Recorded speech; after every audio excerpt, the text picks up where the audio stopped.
Hello and welcome to the one and only Star Wisdom Sunday. Thank you for tuning in. We know you do have choices on this fine Sunday. Many people can live stream on YouTube. It's a fact. But thank you for choosing, like I said, the one and only Star Wisdom Sunday. I am here in my new Tool shirt. Oh, yes. Oh, yes. We did see Tool on Halloween, and it was good. But thank you for coming. We are here to talk about King Bran and other things, whatever you guys want to talk about, of course. You set the agenda. That's the exciting thing about the Q&A. You guys get to choose. You guys get to set the topic. So we had a good time last night. We had a little patron-only live stream as I smoothed my wig frizz out. Might not have done that beforehand. In any case, yeah, we had a fun little patron-only live stream. If you are a patron, then you could have tuned in last night to check it out. And in fact, if you are a patron, the link that I sent you still works. So you could actually go and watch the unlisted stream. But it'll be available for everyone pretty soon. We did it on Quinn's channel, Ideas of Ice and Fire. And he's going to edit it down and then put it out as a full discussion. We hit a bunch of topics. It wasn't just us ranting about D&D and the notorious confessional Q&A interview. We did cover the Q&A, and in fact, Quinn and I went back and listened to the full audio of that interview in order to make sure that they weren't being taken out of context. Of course, the first word we heard of this Q&A was from that notorious Twitter thread, which made such a big splash, if you will. And there were some claims by Watchers on the Wall and others that the interview was taken out of context. So in the interest of not putting my foot in my mouth, I went back and listened to it, and so did Quinn. And while it's true that the Twitter thread is definitely not what you'd call unbiased, I think for the most part, it is fairly encapsulating the subtext of what's going on. There's a few disclaimers, and we talked about it. We added some context, and, in any case, we talked about that. We talked about House of the Dragon coming up, Blood Moon getting canceled. We talked about some of the exciting things that are going to be coming in the Winds of Winter. So all in all, it was a very good stream. It was lots of fun. It always is. When Quinn and I get together, of course, he's the one that people ask me to work with the most, I'd say. So, yes. That'll be coming your way. Like I said, if you're a patron, you can check out the link on Patreon. And, I got my little fingerprint here. These things show all the fingerprints. You got to get them. In any case, that'll be on the Ideas of Ice and Fire YouTube channel after Quinn edits that down in a week. And he's also got a cool video coming on demons. And daemons, like Daemon Targaryen. Anyways, so today we are here to talk about King Bran. So guys, how did you feel about the King Bran 3 episode? I put my heart into that one, guys. I worked very hard to get that one out. It was a ton of fun, but it was definitely the longest video I've done. It was a full hour.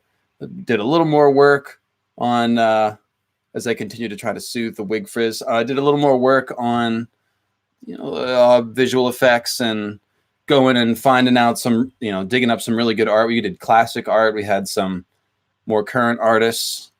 We've rated Deviant Art and ArtStation pretty thoroughly. And we got, of course, I believe strongly in giving artists credit, and if you look on the video, there is a caption under every single image telling you who did it and what it's called. And then, of course, on the comments on the YouTube video itself, there are links to all of our artists' web pages, and we encourage you to check it out. There is just a lot of really good stuff.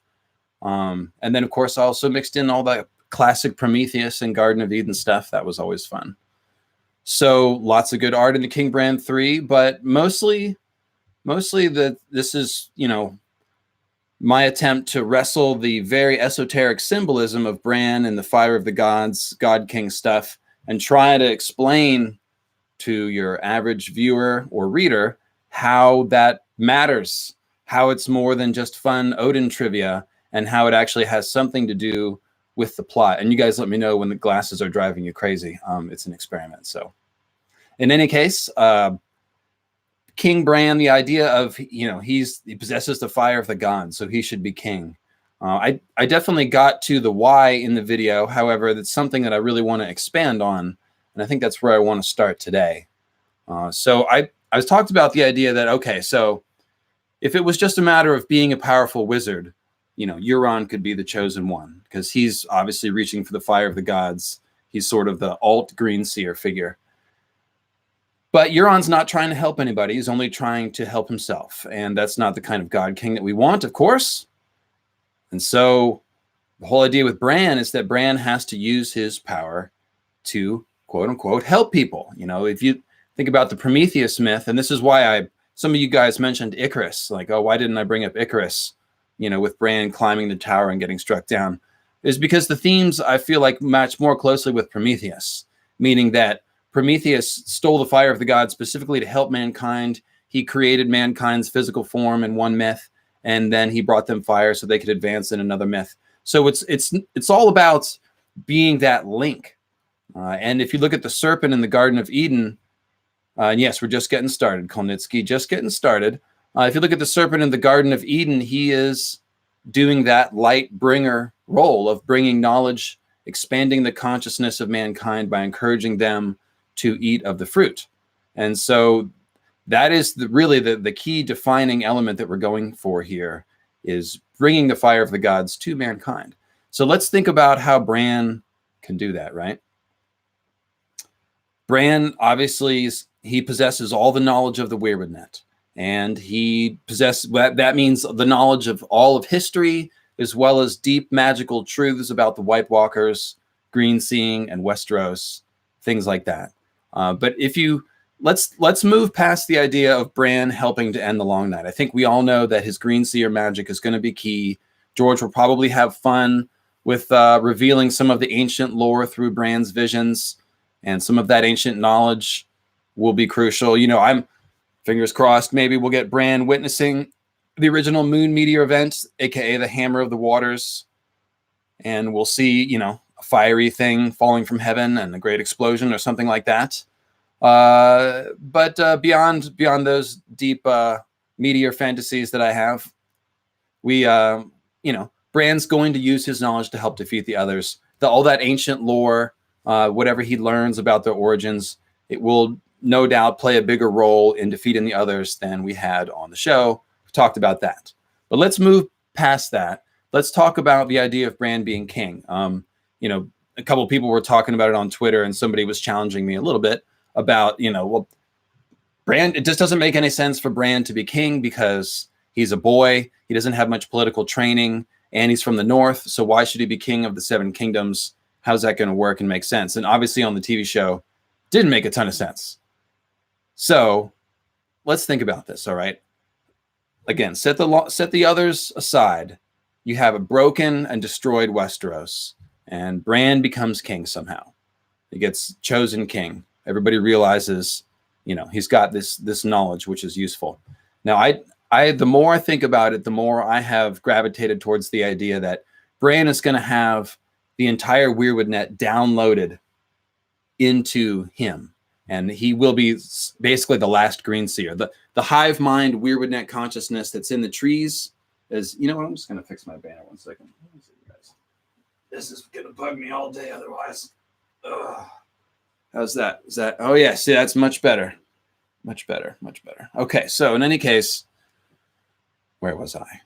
Yes, so what I think is going to happen is essentially the entire hive mind, the entire green seer collective consciousness that is in the Weirwood net is going to get downloaded into Bran. And I think the show kind of showed us that in the sense that you saw Bran do this kind of download thing. As Bloodraven is dying, he's out, eyes rolled back into his head for an extended time, several minutes, and he's seeing a lot of important Weirwood net knowledge.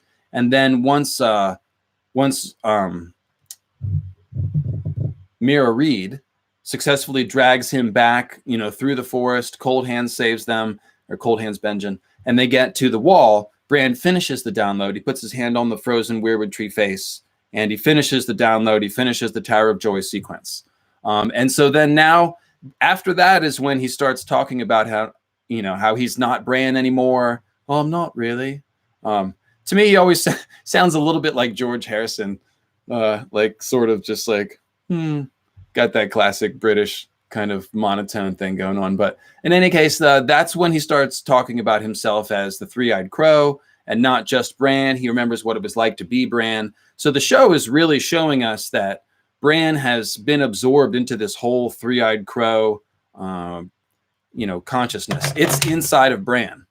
And so basically what we've got, I think the equivalent to that in the books will be just what I'm talking about, where Bran will be the last green seer. Bloodraven probably will die. We'll get some sort of a scene in the cave when they're escaping. Bloodraven will probably die. And I think that, as I've been talking about, the whole idea of mankind being a green seer is sort of an abomination. They're basically skin changing the trees. And, that's just not really like, I don't think the trees want to be skin changed. I think the trees are equivalent to whites, like the undead kind, and that's the whole joke with the white tree wordplay. And essentially, I think the tree consciousness has been carved out or minimized or hollowed out, much in the way when Bran goes into Hodor, Hodor's consciousness is like in a little pit. It's like cowering in the corner. And I think the tree knowledge is either it's either cowering in the corner, or it's been expelled as the others, or it's gone altogether. And so I think part of the solution for fixing these original sins is going to be to get mankind out of the Weirwood net, which means all of the hive mind consciousness getting downloaded into poor little Bran's brain. So in the books, I believe that Bran will be kind of basically a repository for the entire Weirwood net. So now let's think about him being king and helping everybody, if you will. I'm helping. Thanks, Ralph. He has the knowledge of all of history. He's got the most extensive knowledge of history that you could possibly imagine. There's no better tool as a ruler than to be able to flip through your Rolodex and see what worked and what didn't. And so that is already a huge advantage. I would expect, since he's young, we will see a kind of council of advisors. As you know, the Dance of the Dragons has a ton of foreshadowing for this. And at the end of the Dance of the Dragons, there is a broken boy king who takes the throne, and he has a council of advisors. There's very strong Bran parallels. So I think that's what we're going to get.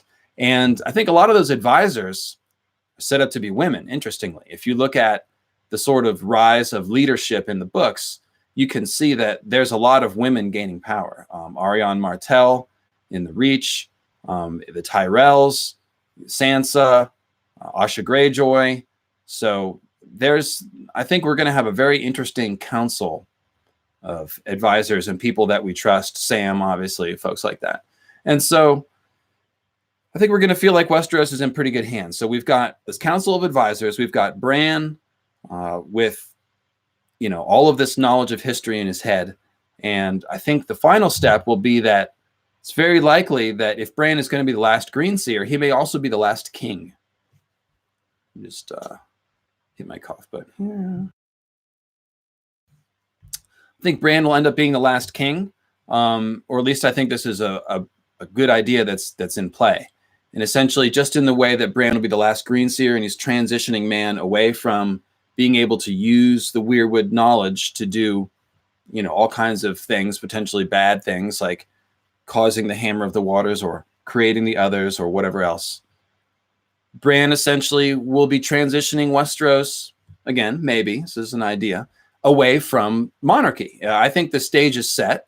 You almost saw it crumble. Like the Seven Kings almost disappeared entirely on the TV show in that Great Council. Sansa stands up and she's like, actually the North really only submitted because of the dragons. You guys don't have dragons. Peace out. The Iron Islands should have said the same thing. They have no reason to be ruled by the Seven Kingdoms. They're geographically separate, culturally separate. They don't have the same religion. Iron Islands don't care about currency or anything like that. So realistically, if a similar situation plays out in the books, the Iron Islands would also stand up and be like, yeah, peace out. Then shortly after, Dorne would be like looking around, be like, yeah, peace out. We're Dorne, like unbowed, unbent, unbroken, right? So they're gone. So really what you've got now is the Riverlands and the Crown Lands and the Vale and the Reach. That's what's left of the Seven Kingdoms. And the Vale is going to be under control of Sansa. So if Sansa is the queen of the North, she could very well also rule the Vale and, also the Riverlands because she's a Tully.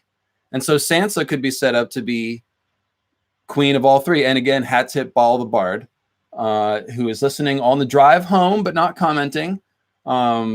Yes, I think she's the one who pointed out to me that Sansa is set up to not only rule the North, but also potentially the Riverlands and the Vale. And now we're just down to the Reach and the Crown Lands, the King's Landing. And that's the most geographically contiguous area there. So you can see the stage is set for the Seven Kingdoms to basically scatter to the wind. And there could, Bran is the logical person to oversee such a transition because, he almost certainly can't have children. I don't want to go into that whole biology discussion again, but, the people in the books think that Bran can't have kids. And if that's the case and he can't, then he is the perfect last king. He's got all this knowledge, but he's got, no motive for self-aggrandizement that we've seen. And he doesn't have an heir.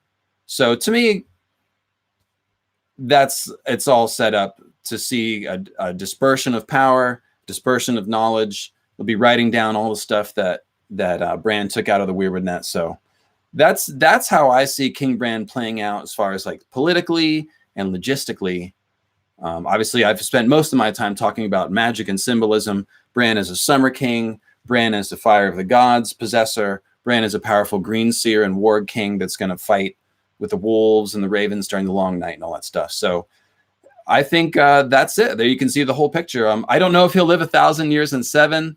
Probably not. I think he'd have to be hooked up to the Weirwood Net in order to be able to do that. So likely he will have a normal lifespan, but like I said, no kids. So that's my guess. I mean, what's the alternative? Bran is just king, and then the book just ends, kind of like the show ends, and Bran is king. Like, I don't know. I think George is going to explore this idea. Like, what's Aragorn's tax policy, right? The famous, not necessarily even a critique, but just George Martin wondering about, where Tolkien didn't go. George Martin is interested in some of these logistics. How does King Aragorn rule? So I think that we will see not just Bran sitting at the table for one scene with a sort of ad hoc council or whatever. Bronn, Sir Bronn, Lord of the Reach, Master of Coin, probably not. But in any case, I do expect George to spend a little bit more time showing us Bran as a ruler. And I think the dream of spring could very easily equate to a dream of democracy, if you will, or at least something a little bit less like a monarchy. I mean, we're really going back to regional monarchies or regional. I mean, everybody could choose their own form of rule. It does vary a little bit from region to region. So, and just a reminder that the King's Moot is, or the Queen's Moot, as you might call it, is the most democratic thing in all of A Song of Ice and Fire. And that's why I love it. All right, so there you go. I'm going to look in the chat here, and I see a few questions coming through. How will the maesters, Chow AJ asks, how will the maesters react to King Bran? Will their world be turned upside down? No, actually, I think the maesters will come in handy if you think about it, because Bran is, while he's a wizard king, he's also the last wizard king, And his whole deal is to like take all this Weirwood Net knowledge and write it down because we can't access the Weirwood Net anymore. So he is guiding a transition away from magic that the maesters want. And I think with Sam obviously influencing the Citadel, then, you know, I think we're set up to use the Citadel for, you know, for a pretty useful purpose. So that they will come in handy. And I also think that let's talk symbolism here. There's something occurred to me the other day. The High Tower with the maesters running around at the Citadel there in Old Town. It's kind of like the Weirwood itself. The weird, you know, the, and I have to, oh gosh, who was it? This something that somebody threw out in the chat about the gray rats. This might have been Ball the Bard again. So the maesters have the gray rat symbolism, right? And they sort of scurry around the Citadel, kind of like the Ratatoska rat on Yggdrasil. And you guys know that the white High Tower with its crown of flame sigil at the top is a great Weirwood symbol, white tree, crown of red leaves. And there's a lot of knowledge and sort of Palantir symbolism, far sight symbolism at the top of the tower. And so you've got these, the Knights of the Mind, the gray rats sort of scurrying around. And I think that that is essentially equivalent to the idea of, you know, green seers and children of the forest managing and tending the Weirwood knowledge. And so I think the Citadel is set to replace the Weirwoods in a sense as the repository of knowledge with people that sort of scurry around and dispense it. So I think Bran will be very, very closely involved with Old Town and with the maesters. I could see him sort of maybe reforming the maesters a little bit and repurposing them just a tiny bit. So we'll see. I think that'll be all pretty good. There is going to be some maester civil war though before that, guys, because, you know, Archmaester Marwyn is trying to help Dany with the dragons. Other maesters may be involved in plots and have agendas. So, yeah, we could see some fireworks before that. But at the end, I think Sam and Bran will be set to reshape that whole deal. All right. There was a question back here I wanted to grab. And if you tag me at Lucifer Means Lightbringer, it does make it easier for me to see a question. So, and to go back to Chow AJ, yes, the Maester's world will be turned upside down by the Long Night events because it will be an undeniable event of, you know, magical goings on, if you will. And Euron's going to start some shit in Old Town too at the High Tower. So their world's going to be turned upside down before King Bran. By the time King Bran comes along, I think they're going to think he's pretty reasonable. Will Bran have anything to do with killing or saving the dragons, or will they be gone by the time he gets to King's Landing? That's a great question. It's a great question. We mythheads have wondered about the idea of Bran. Well, not just we mythheads. Everybody's talked about the idea of Bran's skin changing a dragon. We mythheads have wondered about Bran maybe taking down the ice or whited dragon with his mind. Or, you know, I don't think we'll see Bran pitted directly against Daenerys' dragons and using warg powers to counter Daenerys. In fact, I think we're headed for more Bran and Daenerys teamwork than what we saw on the show. And I think this is actually going to be a very big missing piece to making sense of the events at Winterfell. Thank you, Justin Curl, for the super chat. I'm waiting for a live stream on hot pie symbolism. It's coming. It's coming, Justin. I'm working on it. So I think that I was thinking about this morning. I do want to talk about Dany and Bran a little bit because I think that part of the problem of the ending is that these pieces really just don't fit well together. Meaning Dany and the dragons and her quest for the Iron Throne of Westeros that's been developing the whole story. And then on the other hand, Bran as a king and as like the Green Seers sort of taking revenge or setting things right or whatever. So I think that there's a couple ways that they will have more interconnection. I think that Daenerys will... I'm really hoping that she's going to do some Weirwood Net stuff because you guys know that Nissa, I have a lot invested and a lot of research done on Nissa being some sort of child of the forest character. Dany is a direct echo of Nissa in so many ways, and I really would like to see her interact with the Weirwood Net.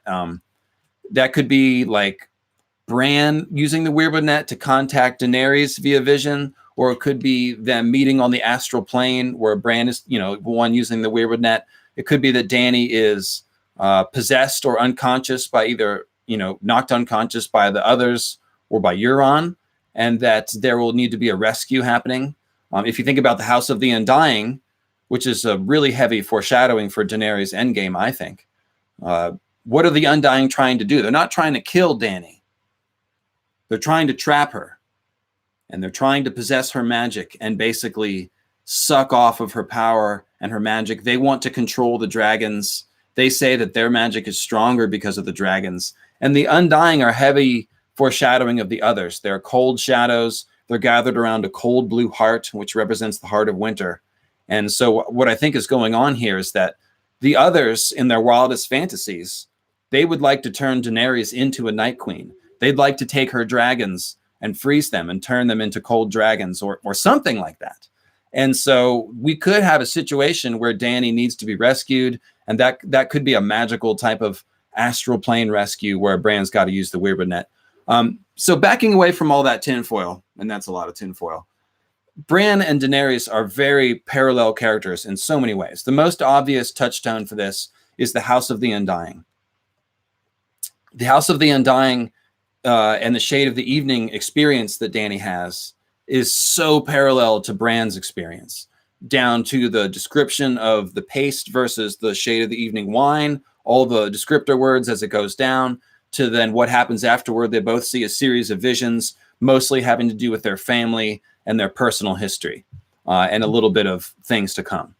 And so Bran and Daenerys are the two most magical people in the story by a long shot, and they are placed in parallel in so many ways. And so I think their coming together is going to be really important. And it's kind of going by the wayside because everyone's thinking about RLJ. Everyone's thinking about Jon and Dany coming together. But the Bran-Dany connection is going to be interesting. And it could be that Bran's magical knowledge is going to help Dany use the dragons.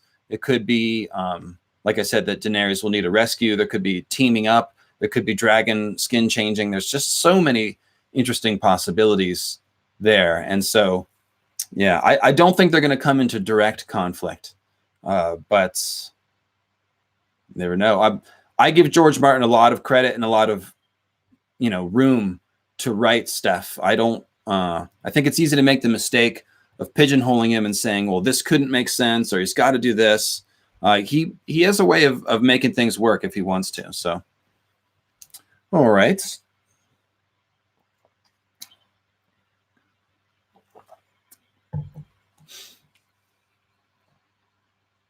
Let's see. I don't know about the Falcons and the Saints, but I know my fantasy team is doing well because I have Lamar Jackson. Oh, yeah. But that's all the football talk for today. Tony, yeah, Dark Mother's waving the wrench at you. That's what's happening. She's waving the wrench at you. All right, so I'm looking through the chat. Guys, if you want to get in any questions before I turn to my list of questions.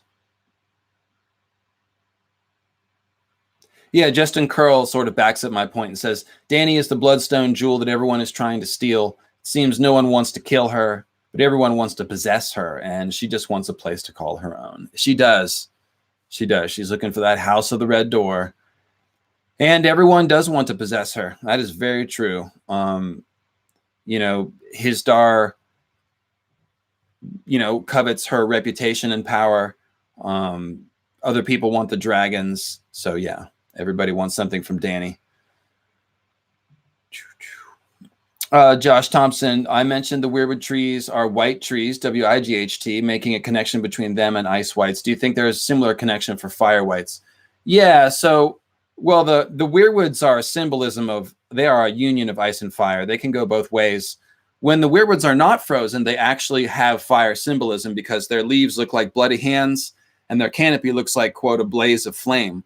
And so they look like a burning, bloody tree person. And I think Moses' burning bush is supposed to be evoked. The Grey King makes it also a burning tree. But then other times we see weirwoods frozen. Most famously in the Varamir paralogue, where we see the pale shadow of a weirwood armored in ice. And of course, the others are pale shadows and they're armored in ice. So the weirwoods seem to be able to symbolize, fire and ice people. And I think that's a good clue that fire and ice magic stems from weirwood magic quite potentially. And I think that there's also interesting cyclical stuff going on where you have something, the moons or a moon queen or the weirwood going from fire to ice and possibly to fire again. Things get frozen and they sort of wake up in fire. Dragon locked in ice, hashtag dragon locked in ice. So I think that's what's going to be going on. You're going to see the weirwoods kind of frozen and there'll be one final conflagration. That's the word I was looking for. Yes. All right. So, yes, Bran and Dany, another cool Carl Karsnark, another cool connection between Bran and Dany is that they're the two people who think about flying, and they're the two people who think about touching the comet and touching the moon and reaching the stars and all that stuff. Bran does it with astral projection. Dany does it with, dragon flight, but they both have all this heavy flight symbolism. And that last To Dance with Dragons chapter where Dany does remember her flight away from Meereen, there's a lot of parallels to Bran stuff going on there. So, and yes, you can do anything you want to that like button as long as it gets clicked. You can caress, you can depress it, you can stroke, you can fondle, you can smash it. It all works. Seriously though, guys, I do want to stop and say thanks real quick to everybody who continues to support me on Patreon. It means a lot. Obviously I lost some people with the fandom thing 6 months ago. That's a given. And I'm rebuilding from that. But then also, of course, with the end of the season and the sort of, widely perceived to be poor ending of the show, a lot of people have sort of wandered away. Their enthusiasm has petered out. They're looking at other shows. It's like that GIF where there's the guy looking at the one girl and his girlfriend's behind him like, hey, like that's kind of what everyone's doing at this point. Like, oh, look at that show. Look at that show. So those of you who are still enthusiastic about A Song of Ice and Fire and continue to both support me on Patreon and just listen, share, like, download, talk, engage, pump energy into the thing, thank you very much. It means more than ever. And I just wanted to say thank you very much. And I'll extend that to all your content creators too. Anybody that you like, your support means a lot right now. So thank you very much. All right. And we've got a nice strapping audience of 102, 103 people here today. So that's awesome. Again, there are lots of people, there's other options. There's football on. There's all kinds of stuff going on. That red zone is it's addictive. So thank you very much. River Missoula asks, who do you believe will be Bran's queen? Wow. I hadn't ever thought about that. If Bran has a queen, well, it could be the weirwood tree in a sense, because the green seer is wedded to the tree. I don't know if Bran will get married. That might be part of his whole like transitioning away from monarchies, that he doesn't need, a ruling monarch. But I'll ask the chat, if there is a queen, who would it be? That's a damn good question. Here's a wild thought. So Bran's not having children, so his queen doesn't necessarily need to be someone that he's married to. How about that? Who was the first king of Westeros? His queen was his sister. Aha! Queen Arya. The Witch Queen. Could be. Maybe. That would be kind of, that would be very Paul Atreides and like his little killer sister, wouldn't it? No, I'm not sure who else would be queen, though. I mean, if Sansa is going to be queen in the north, then, like I said, Bran's title of king might be a temporary transitional title anyways.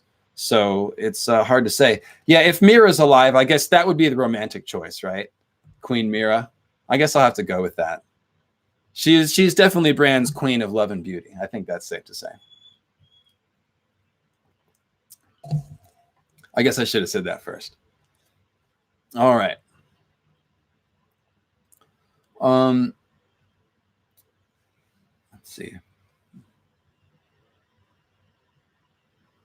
Hey, Emilio, thanks for coming by, man. So Leto, the God Emperor, who is the basis for Bran, at least in part, did not get married, Emilio points out. So that's probably a good tip off there. And like I said, he does wed the tree. That's kind of, that's one thing they're doing. DD Villano, one question is based on the premise that the weirwood trees are infected, and as a result, they are not natural form. Is it possible their true form was based on the Royal Empress tree? The Royal Empress tree is not one I've come across in my research, D. So maybe on Twitter you can fill me in on that. But I do favor the idea that there was a form of weirwoods like before their great sort of corruption. They may not have even had, not only without carved faces, but even the coloring, the blood red leaves, which is kind of unnatural. All that could be a magical alteration. The fact that they live forever, that might not be natural. We really don't know. The weirwood tree is such a weird thing. It is an open question as to how much of it has always been that way and how much of it was a result of some sort of alteration. Visenya, spelled with an E after the V instead of an I, resembles the Russian word for spring, Vasily Sharapov points out. Visenya, the spring queen. Well, Arya does have a lot of Visenya parallels. So, and I know George does like to take cues from linguistics. Yes, of course, yellow vitamin water, always. Let's see here. And okay, so the Empress tree has huge heart-shaped leaves. Yeah, I mean, that sounds pretty cool. Obviously, I think there's a lot of symbolism of the weirwoods being female with the whole Nissa Nissa connection. So, all right, let's go. I'm going to flip over to my Patreon. So Patreon questions. I got a couple here. So Pat Riley says, the Oak King Bran Photoshop gives me life. You're quite welcome. I've had a lot of fun with it. Do you see Bran fulfilling the death and rebirth cycle with the seasons as the Oak and Holly Kings do? Maybe instead of burning the weirwood net, he burns himself, the last portal to the weirwood net. So no, I think it will be a weirwood net shutdown, but I think you could say that he mirrors that in that, like I was saying, if he ends up being the last king, then he is sort of shutting down the monarchy, which he is the king. He's shutting down the weirwood net, and he's the green seer. So, he's doing that rare thing of someone who takes power and then immediately disperses that power instead of gathering it to him. And that's something that, people can't do very often, if ever. And in fact, I will add one little thought to the whole King Bran idea that George might be talking about. And I've mentioned this before, so I won't harp on it too long. But one of the points of George saying that an all-knowing God emperor like Bran should be king is actually admitting that nobody should be king, because in the real world there is no perfect person with all knowledge of history and the ability to detach their emotions and make purely rational, hopefully moral decisions, but without the extra personal bias. That person doesn't exist and never will. And if we had that kind of person, well, perhaps they should be king. If someone has perfect judgment and perfect knowledge and no bias, well, you kind of would want that person perhaps designing the perfect society and making all the decisions and stuff. I mean, it's still kind of fascist, so I wouldn't go for that. But in theory, if anyone should be king, it would be like a god man. However, obviously, like I said, there is no god man or god woman. It doesn't exist. And so in a way, George is sort of sending you a message like the only person who could even hope to really rule over everyone would be a perfect God man who doesn't exist. And so really George is kind of between the lines there. He's sort of endorsing the idea that we shouldn't have consolidated power like monarchy. And of course, that's nothing controversial. That's what we believe in the modern world. We believe in individual liberty and human rights and things like that. So I think that'll be some very interesting commentary there. All right.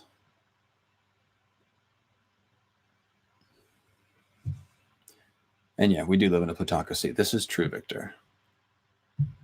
we're not going to get political. So let's see. I think I got some messages asking some questions.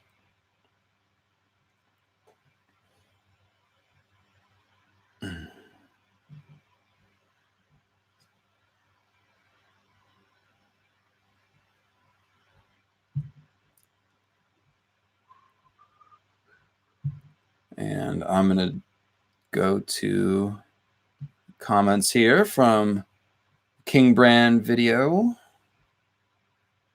If you leave a comment on YouTube, I think by now you understand that I may very well read it live on the air. So make sure you use proper spelling and diction. All right. So I've got some people thanking me, saying that they're really enjoying it. They're enjoying the Photoshop. Thank you very much. Okay, so what if Bran and Euron, and this is Yensid, are both representative of the Grey King and also the Summer King versus Holly King dualistic nature of that archetype? Great videos always. I was surprised you didn't mention Icarus, and I talked about that. That's kind of funny. He says, I was surprised you didn't mention Icarus in your examples of reaching too high and being punished, although I guess strictly speaking, he was a victim of his own hubris and not struck down by any god, so never mind. But what about this, Yensid? What if Icarus tends to be something that Euron shows us?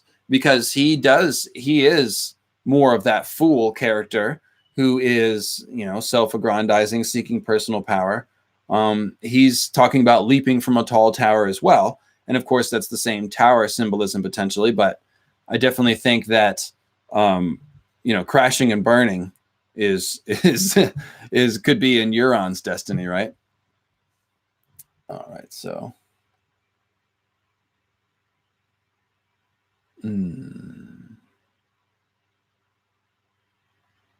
got some people responding to the whole idea of monarchy and democracy and all that. That's cool.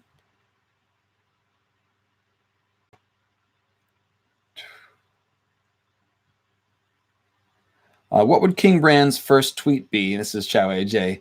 After his coronation, what are his favorite hashtags? So if Bran could tweet, he would tweet nevermore. Be like, the monarchy, nevermore. That's my quote. Yeah. Corn. R.I.P. Hodor. That'd be a good one. But feel free to pipe up there. So let's talk about Euron for a second. Euron obviously is, I call him Pirate Odin on Bad Acid. He is very much like Alt Blood Raven. There's a decent chance that he is a failed Blood Raven pupil, and that whole idea of leaping from a tall tower and flying and the crow's eye and the third eye logo on the banner and all that stuff, means that he is like he has actual Green Seer potential. It's hard to understand that. There's not a lot of Green Seer blood running around on the Iron Islands, quite frankly. You got those far winds. That's about it. So hard to say if that's the way. But the thing is, I have postulated that I have postulated that Azor Ahai was not a Green Seer to start with, but that he broke into the Weirwood Net, and that he broke into it and obtained its power basically by killing Nissa Nissa and using her in a dark and awful blood magic ritual.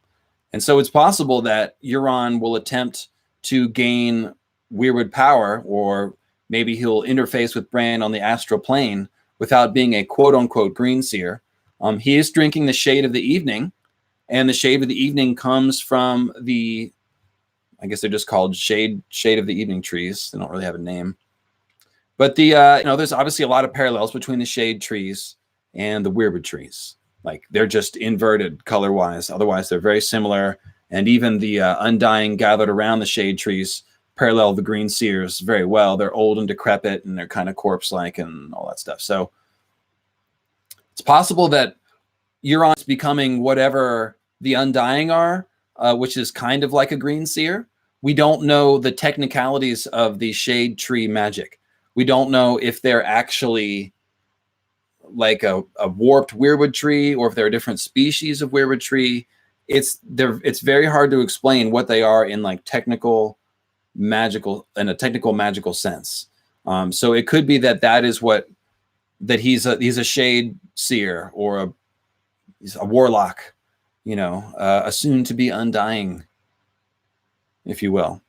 And so I think that we've been shown evidence that people can interact on the astral plane no matter how they get there. For example, Melisandre looks through the flames and she sees Bran and Bloodraven. And you can guess that Bloodraven could probably sense Melisandre as well. And Dany takes the shade of the evening drink and she sees visions in Westeros and about the Starks, which isn't exactly the same thing, but it's certainly interesting. And so I think that, I know what my point was. Like the Red Wedding, for example, is an event that's coming, and multiple people see it coming, from Dany in the House of the Undying to the Ghost of the High Heart. And if all those people can see the same event coming through different means of magic, and if Melisandre can see Bloodraven, then I think that there's really kind of only one astral plane. This is two. One astral plane, yes, but it's got a parallel inversion thing under the sea, and so it's one. Anyways, there's an astral plane, and I think multiple people can get there. So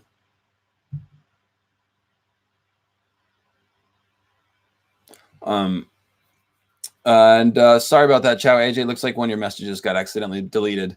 Dark Mother flinging the wrench around, hitting people on the head. Dark Mother. Chow AJ says, I'm imagining the guy who drinks from the wrong cup in Indiana Jones. You have chosen poorly. Yes. Always a good go-to reference. So, all right. Now, let's see. Johnny Small says, if Bran is going to happen. Oh, Branny. I guess that's Bran Dany. I could see Dany needing to enter the Weirwoods in order to purge it with fire. Yes. Purge it with fire. Burn them all. Yeah. Definitely. So this is something that Ball the Bard and I were chatting about. If Weirwoods need to be burned, like who's got the fire? That's Dany. There's a lot of dragon Weirwood tree burning foreshadowing. That's why I made that the cover of End of Ice and Fire 2, if y'all remember that. The two dragons, ice and fire, breathing on the Weirwood tree. And, I just talked about the idea of maybe Dany needing a rescue and Bran going in there. I could even be the other way around, for that matter. Dany and Drogon coming in to rescue. Everybody might need rescuing. It's going to be Winds of Winter, man. It's going to be dark times. So I think that, going back to the question, let me scroll back up. Yeah, so the question is, Dany and the Weirwoods, how are they going to interact? Like I said, I've got my fingers crossed for some sort of interaction there. I would say that's second on the list. Like, my first wish list is obviously some sort of meteor, comet, moon destruction event to cause the new long night. Shortly after that, close second, would definitely be Dany showing us Nissa Weirwood stuff somehow. So let's see it, I mean, shit, what if Euron has a Shade of the Evening tree and he tries to sacrifice Dany to the tree or something dark like that? Or maybe that half-dead Weirwood in Old Town. I mean, Euron's definitely, I don't think he wants Dany because she's hot. He talks about how beautiful she is, but let's not kid ourselves.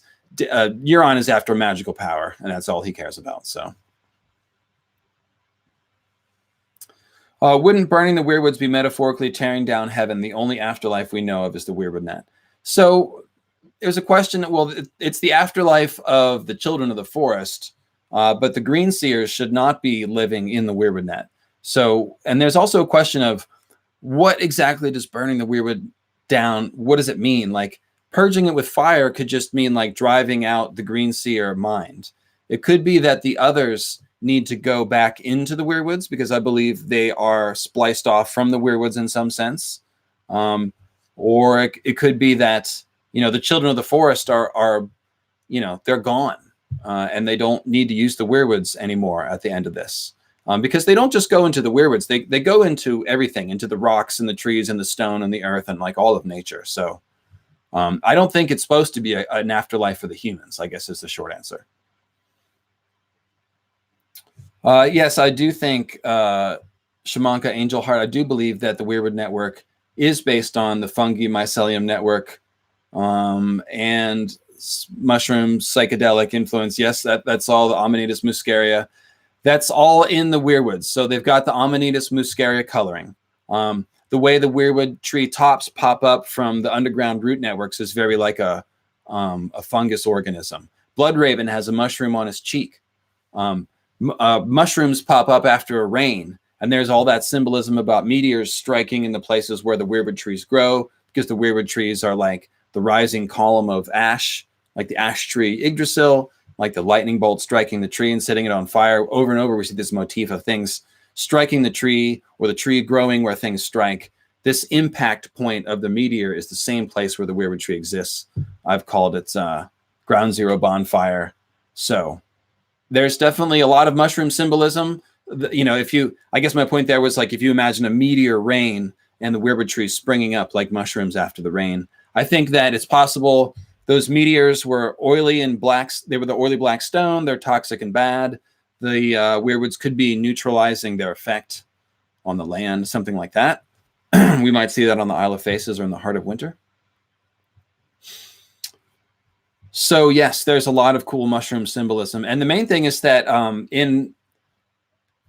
in every forest in the world, the tree, we've discovered now that trees actually do communicate. It's not just that panda organism. All trees, you know, every time that, let me rephrase, trees communicate with each other in the forest through the root networks. The way that they do that is through bacteria and fungi that colonize the roots. That is how it happens. It's science. Go read about it. So there you go.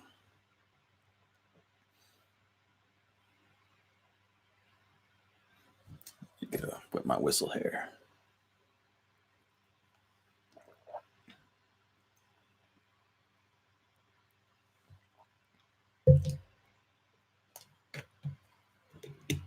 So John Ice Eyes says, although the idea of severing the says, okay, no, there's two thoughts. Let me back up and get your first comment as well.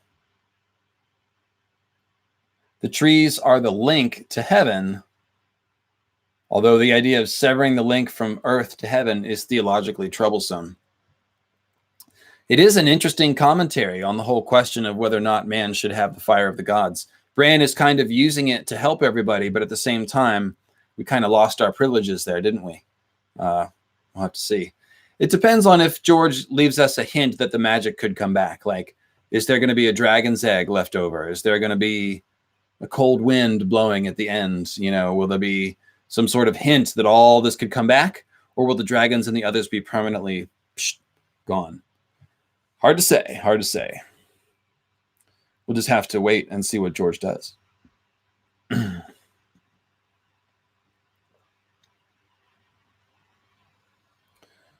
Let's see here.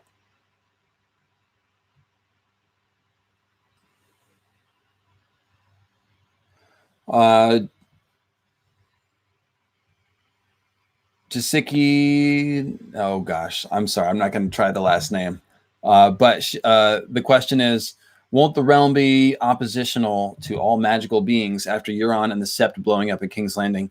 No, because I think it will be known that Bran helped save Westeros from the White Walkers. And once everybody knows that the White Walkers were real, they're going to be grateful for Bran for saving everything. And like I said, he also does represent a transition away from magic, even though he's a magical being, because once the Weirwood net is kind of downloaded into him, he may not even be that magical anymore. He's just like kind of knows everything. So we'll see. But, you know, again, these are some of the interesting things that George will get to wrestle with when he writes this.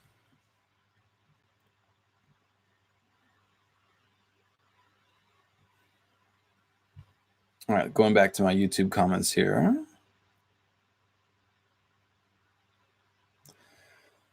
A lot of the comments are just people saying how much they like the video. So thank you very much, guys. I really appreciate that. And of course, that's not only is it worth your time to leave a little comment like that, but it also helps the video get seen more. The more comments are on a video, it has a lot to do with the YouTube algorithm. So if you like a video, whether it's mine or anybody else's, always leave a little comment. Don't just upvote it. Just leave a little, hey, that was great or something. That helps too. So appreciate it. And it also makes me feel good.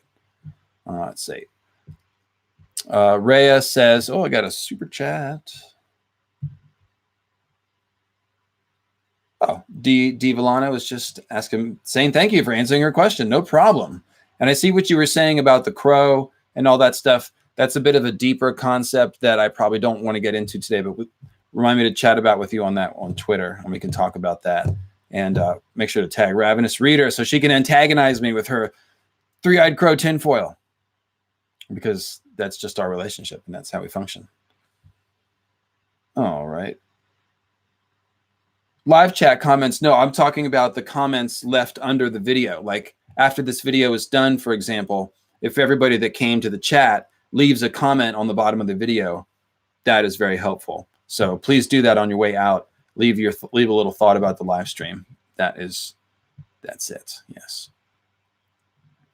Can you find symbolism in real life? Brandon Blackfire asks. Maybe you can find all this predictive programming everyone keeps talking about. It seems it all has to do with ancient symbolism. Yeah. So you should read that book by Mark Booth about the secret history of the world. That's where I would start. But I tend to not be a believer in conspiracy theories and stuff like that. I find them interesting, but tend not to think so. There is lots of symbolism in real life, but I believe in the Terminator ethos. There is no fate but what we make for ourselves. And so I don't think, I don't know. Not sure about all that. I'm going to stick to a fictional universe where everything is safe. But of course, we do talk about symbolism in the real life. The whole thing about symbolism is that in the Joseph Campbell sense, it's not meant to be seen as literally true or false. It's more about an esoteric sense of truth, a teaching. So yeah, you guys know what all that's about. Let's see. Will Hodor hate Bran? Well, Hodor's not going to make it, so I'm not sure how he's going to feel about it. He doesn't seem to like being body snatched, and I do think we haven't seen the end of that. So, I mean, Hodor is a very tragic figure. There's no question.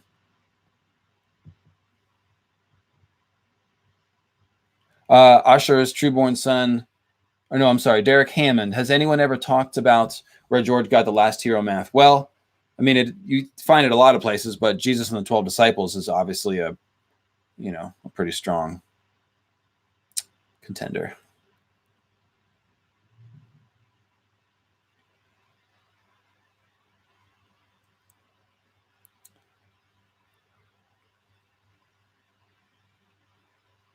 So Jay Riley says, I think it's worth mentioning here that Bran will only break the net, not kill it.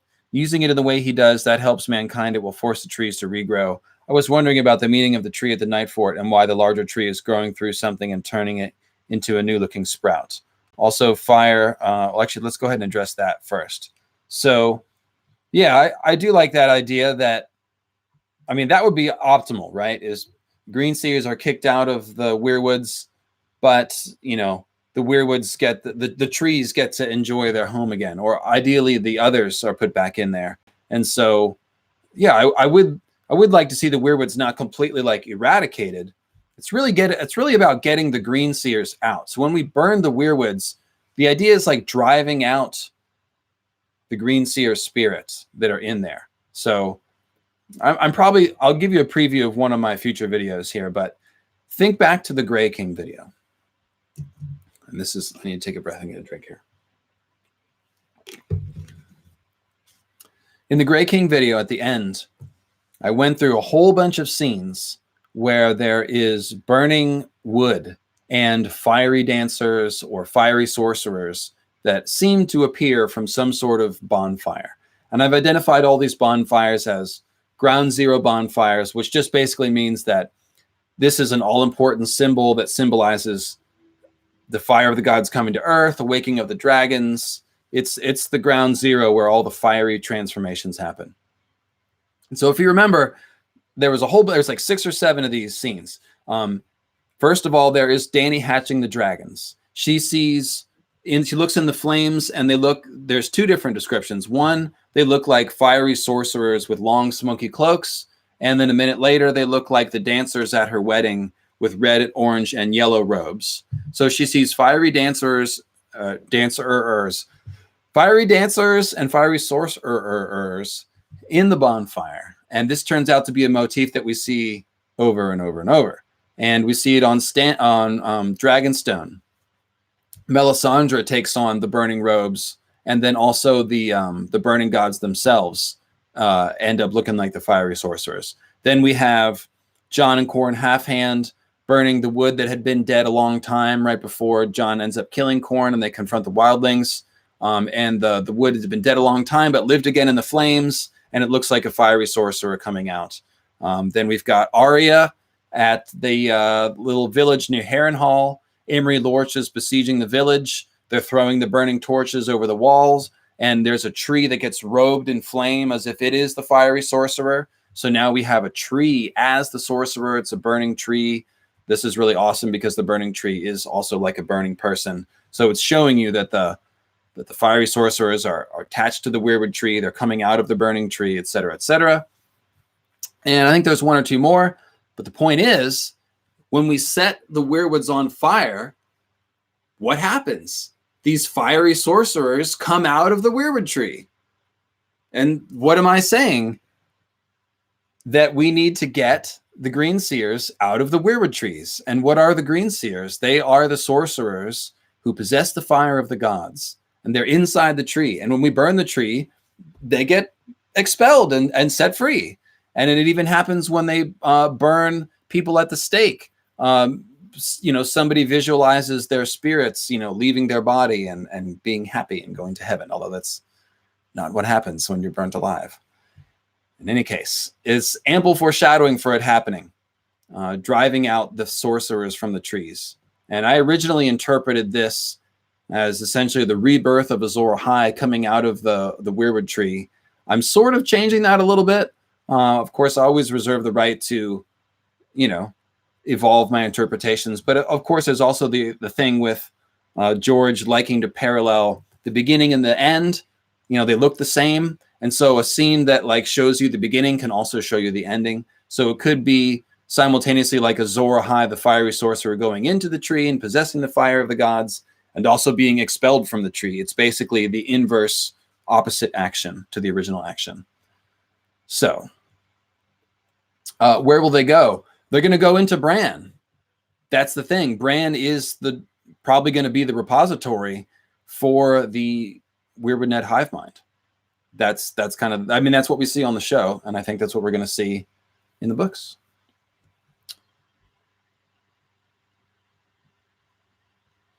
And just a heads up, I'm not sure that I'm going to go full 2 hours today. I did the live stream yesterday. Definitely feeling it a little bit. And we are only about an hour in. I'm not sure if I'm going to go a whole nother hour. So just a heads up. If you have questions, definitely throw them in and I will try to get them as they come.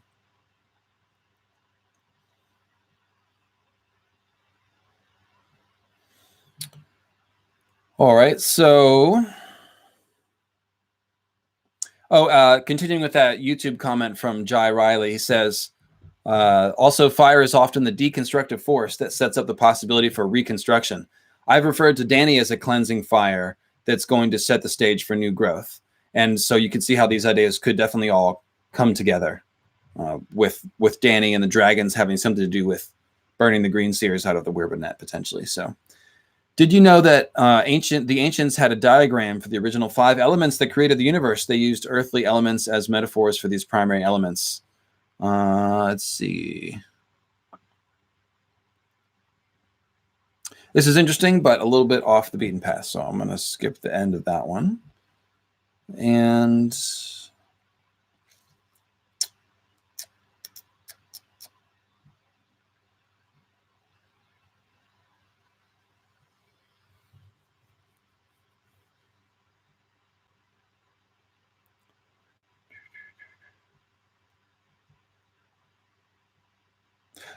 somebody points out, Evangelos Vlachos says, the part in Old Nan's story about the crows that eat the bad little boy's eyes, also a hint to Prometheus' punishment. Yes, because it's the eagle which tears at Prometheus. So yeah, I guess I meant to imply that. I didn't really harp on it and spell it out, but yeah, you're totally right. The bad little boy is punished in a very Prometheus-like fashion. And also you'll see John gets attacked by the eagle, and he's another Fire of the Gods character. Obviously, he's a Lightbringer figure. He's an Azor Ahai reborn figure, and he gets attacked by Orell's eagle and scarred across one eye. So you've kind of got a merging of the Prometheus punishment and the Odin marking kind of in one there, which is kind of fun, like that. Hey, Ball the Bard, you off the highway? I hope you're not commenting and driving. Let's see. Do you think the God's Eye is an impact crater? Any other candidates you see for comet, moon, meteor remnants? I think the God's Eye is the important one. It may not be an impact crater, or it may simply be the place where we're going to find an oily black meteor stone. It's hard to say. Speaking in terms of strict science, for it to be an impact crater, the moon meteor event would have had to have been hundreds of thousands of years ago, if not millions, to have time for the crater lake to form and fill in. Those things don't happen in like 10,000 years. However, it could be that, George's, it's fantasy, not hard sci-fi. So maybe he's imagining that it is, or maybe he just, sort of riffing on the crater lake idea. I mean, the island in the middle of the lake is what a crater lake looks like, but it's also a trope, the island in the middle of the lake, in many stories like Avalon or whatever, that don't have to do with meteors. So it's probably just an interesting confluence. The important thing is the idea that the God's Eye is where the magic power is. It's the center of the Weirwood net, and if there's any oily black stone, Ball the Bard's like, I can dictate the comments as long as the traffic isn't that bad. Just be safe. Be safe. In any case, 10-minute warning. Thank you, Dark Mother. Communion is coming around.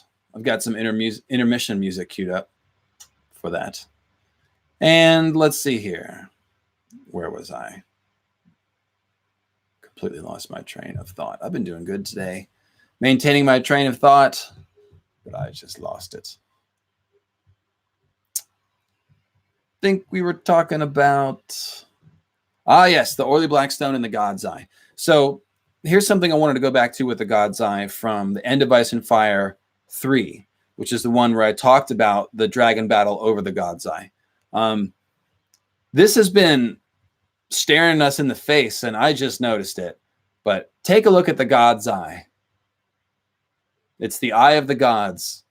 It's a lake, and it's the eye of the gods. What color is the freaking lake? It's blue. It's a blue eye. The eye of the gods is a blue eye. And in the middle, the pupil is the Isle of Faces. What's on the Isle of Faces? The Weirwoods. So what is the center of the power of the others who have the blue eyes and the power of the gods? It's the Weirwoods, which is at the center of the God's Eye. I mean, that's a pretty good one. It's basically a very literal clue about the origin of the other's power being from the Weirwoods, and it's sitting right there. So that's pretty friggin' awesome. And so I think that we're going to find some really interesting truths there on the God's Eye. I'm definitely hoping for oily black stone either in the Heart of Winter or on the God's Eye.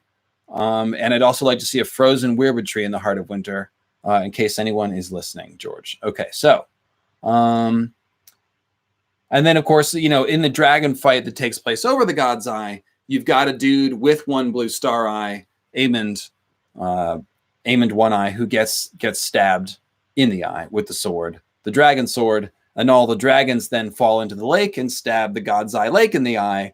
And so you've got this double eye stabbing symbolism.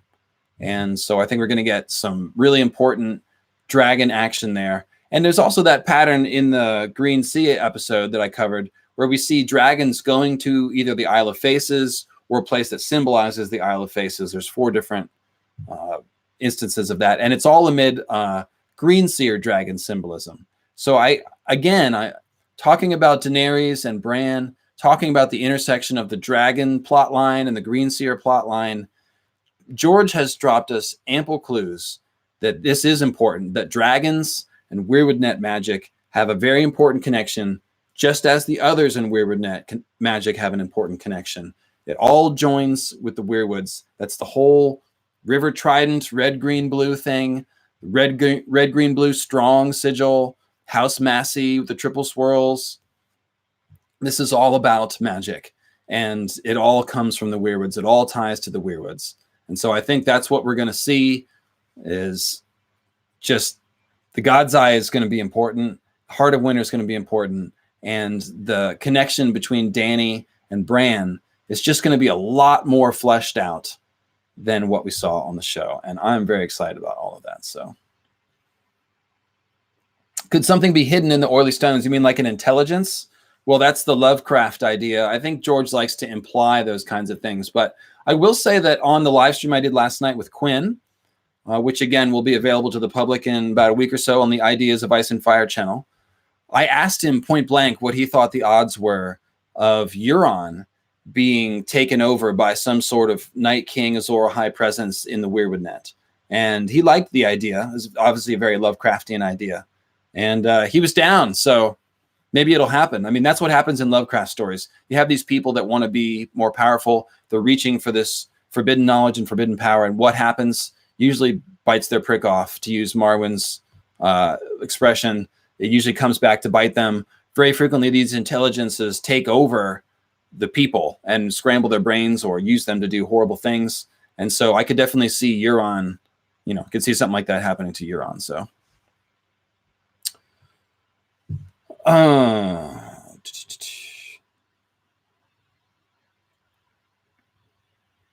Ball the Bard had an interesting comment back here. Could Euron's blood eye imply it has been packed out and turned... Oh, pecked out and turned bloody. Well, symbolism, yeah, I guess it could. I mean, it's definitely the Odin symbolism, and the blood eye, yeah, I guess that would tie to the idea of the crows pecking out the bad little boy's eyes. So yeah, Euron is definitely the bad little boy. Someone needs to stab him through the eye with a sword. That's my opinion.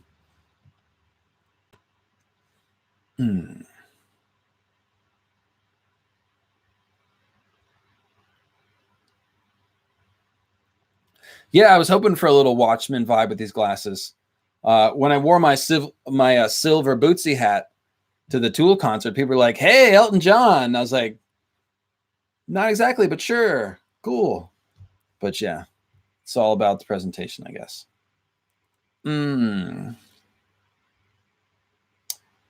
Chow AJ, your kids are talking over me. Well, good for them. That means you've raised a couple of Spitfires.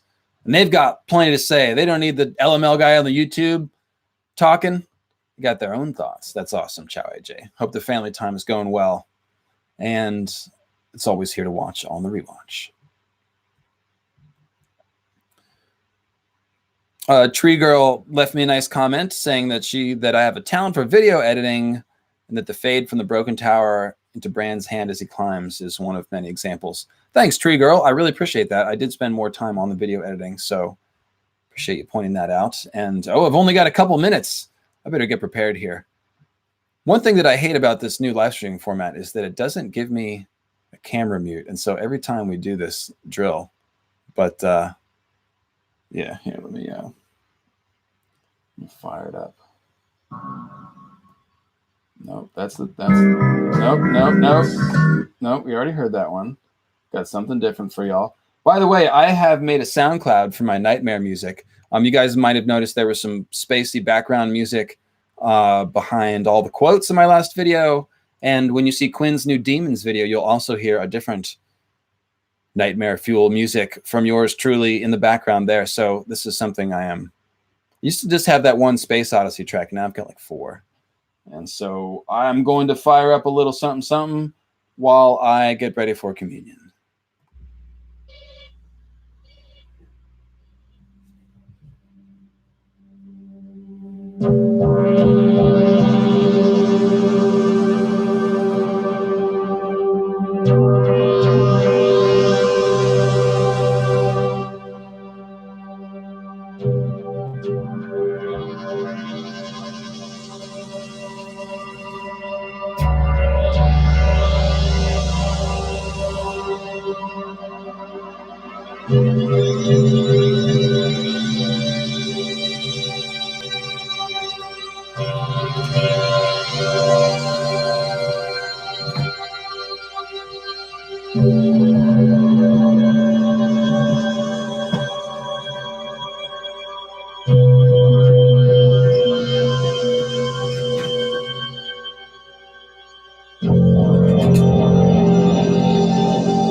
All right.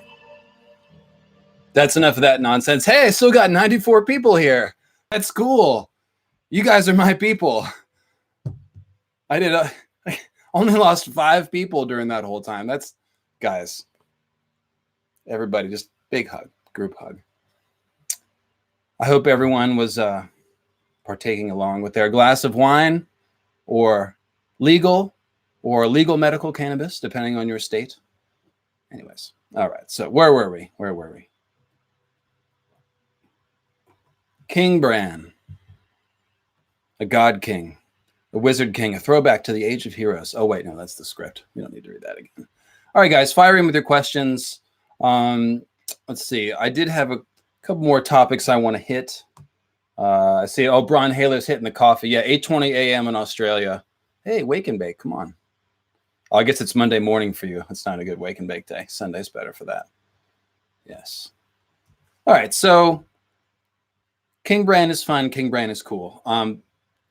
Like I said, I think I've got 2 more King Bran videos to do.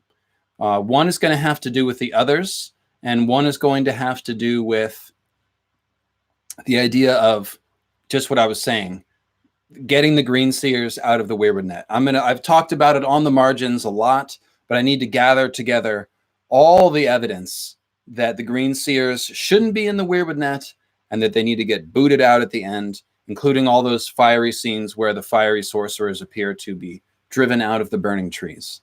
That probably will be one video. And then the other video will be about all the icy weirwood symbolism. Specifically, if you look at Sweet Robin, Robin Arryn, Bran's cousin, who's only 1 year younger than Bran, I believe. Very strong parallel to Bran. And you guys probably might even wonder why I haven't talked about it up to this point. Because, like I said, it's Bran's cousin. He's a little boy, and he sits on a friggin' weirwood throne, right? I mean, we see it right in book 1. We see this little boy sitting on a weirwood throne. So if you want King Bran foreshadowing, this is probably the first place to look, right? It's Bran's friggin' cousin. He is both a monarch and a boy who sits on a weirwood throne. So, like, ta-da, King Bran foreshadowing. There it is. Here's the messed up thing, though. Robin Arryn doesn't help anyone. I mean, he makes people fly. He helps people fall to their death. But he's not a good ruler. He doesn't help anyone. And his tale seems to be headed towards tragedy, or maybe almost tragedy and then a left turn if George is feeling benevolent. But it's kind of a confusing parallel to Bran once you get past the obvious parallel there. And yes, obviously the moon door. Yeah, there's all. If you look at the throne room, it's not just the weirwood throne. The moon door gives you the whole weirwood door, weirwood face, doors of perception metaphor, which we see with the Black Gate, which Bran went through on the way to Bloodraven's cave. The idea of going out of the moon door being called flying. I mean, you don't even need me to tell you what this means. I mean, come on, guys. It's like we're using the weirwood net to fly. We're opening the Hodors of perception and flying. And it happens in the literal world. You end up splatted on the bottom, like those failed dreamers in Bran's vision. But of course, the real goal is to use the Weirwood to fly as the crows fly, and that's what Bran does. So, the most democratic thing is the election of the Lord Commander. Is it the King's Moot or is it the Lord Commander? That's a good question. I've never compared those two. Coming soon, Democracy in Westeros. Maybe. Let's talk about it on Twitter, Mark. That's a good posit. That might be the case. I have to think about it a little more. But of course, those Lord Commander elections, they are subject to Russian Crow Green Seer interference. Pushing that fake news. So you gotta watch out. You gotta watch out for those crows. They're all liars, as old man says. Okay. What was I just gonna say? Oh yeah. So the Eyrie, like I said, it's an obvious Bran parallel. All kinds of Green Seer and Weirwood symbolism. The flying, the Weirwood throne, but not a very good example for kingship, and headed towards tragedy. And, oh, by the way, the entire throne room of the Eyrie is decked out in other symbolism, of course, as we've covered in Signs and Portals and elsewhere. The pale stone of the Eyrie is veined with blue, the pale white marbles veined with blue. So you've got the blue blood flowing through the snow white marble. There are pale shadows and ice armor going on and all kinds of things. It's been a while since I read it, but it's very heavy. It's very thick. There's two primary scenes. There's Tyrion's trial, and then there's Sansa confronting Lysa, followed shortly by Peter coming in and killing Lysa. And both of those scenes just have a ton of icy symbolism. The Eyrie in general, when it gets frozen over, it's described as an icy tomb, a god's wood without gods, and all this really interesting language that it's weird with symbolism, but it's all slanted towards ice and death and the lack of the gods and the others and all this really kind of dark stuff. So it seems clear to me that what's going on here is that George is showing us this icy half of the Weirwood net. Like, you guys remember, I've been talking about a partition, about the idea that the Green Seers have access to one side of the Weirwood net, which we call the hot side, the warm side. The other's power, is maybe still rooted in the trees. When I talked about the others getting kicked out of the the Weirwood net, a semantic variation on that is that the Weirwood net essentially was partitioned, and that they are kicked out and exiled to one little corner or one side of it, which is like the frozen pond compared to the green sea of the Green Seers. And so that's what we're seeing with Sweet Robin, is we're seeing potentially like how the Night King happened, or you could say that we're seeing what happens if Bran goes wrong. Because you have to remember, go back to Bran's coma dream. George sets up an interesting dichotomy. Bran is falling, and he's got a choice to fly or die. It's put in those very stark terms. And when he looks down, he sees these icy spires with the bodies of impaled dreamers. And yes, with the lighting and my pale skin, this basically is an ice spire here. Sorry about that. It's black shirt, pale skin, perspective. You just have to put up with it. But in any case, Bran is falling towards the ice spires. And on these ice spires are the bodies of impaled dreamers. So basically, you can see these are people that have been in Bran's position. They were falling. And instead of being able to fly, they failed. They fell all the way. They were impaled on the ice spire. And that really sounds like an otherization to me, like a transformation into ice, because stabbing is so often transformational. I think about Nissa Nissa, Lightbringer, the thing takes fire. Think about, stabbing people with dragon glass on the show. Basically, that does everything. But we could see something similar on the books. And so, and dreamers impaled on ice spires sounds a lot like otherized dreamers, frozen dreamers. And I think Euron should be equated to one of these people, one of these failed, fallen dreamers. And so that's what I think Sweet Robin is tapping into, is that line of symbolism of the icy dreamers who don't fly. And so if Sweet Robin gets thrown out the moon door, which I guess can't happen anymore since they left the Eyrie, so I guess never mind. But I don't know. If I tend to think Sweet Robin is trending towards a tragic death, and so I think we'll see that falling symbolism. I I would not be surprised if he fell to his death somehow, I guess is what I'm saying. Hey, Brandon Blackfire, I read one of your YouTube comments earlier, so you can catch that on the rewatch if you are just showing up. I do think we can hope for Winds of Winter next year. I'm eternally the optimist on that, but I think George must be almost done, and I think he's probably trying very hard to finish as soon as he can so he can write for House of Tits and Dragons, which I know he wants to do. The democracy talk is carrying on. So Bron Haler points out that the Kingsmoot allows for a vote by mob, while the Night's Watch has anonymous votes. That's true. That's true. That's a good point.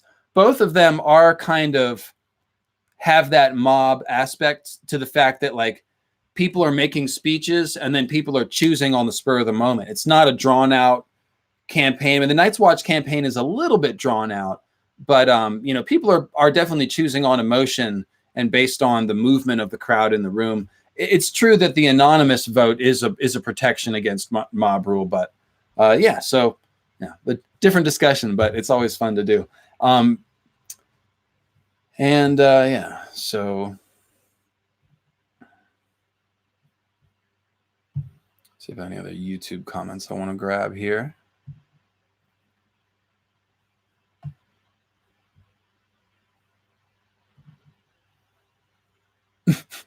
Pat Riley says, obviously Euron is the Dark Solar King with his two lunar queens, Bran and Sweet Robin. Well, that's pretty messed up. Okay, well, so let me just wrap up my thought there. So I was just saying that I basically have two King Bran episodes coming still. We've got the one where all these abominations need to be driven out of the Weirwood Net, and we've got the one looking at Sweet Robin's symbolism and trying to figure out what George is saying by showing us a Bran character in a Weirwood throne surrounded by icy symbolism. I've got two big ideas about that. Either Sweet Robin is showing us what happens if Bran fails or what happened to Euron, or it could be that if Bran gets entrapped by the others temporarily, then that could be what we're seeing there. Like picture Sweet Robin in this icy temple, and Sweet Robin is kind of trapped. Like Peter Baelish is using him not for Sweet Robin's benefit. He's using him for Peter's benefit, and he's kind of being controlled against his will. And so he is kind of trapped in his own hall, if you will.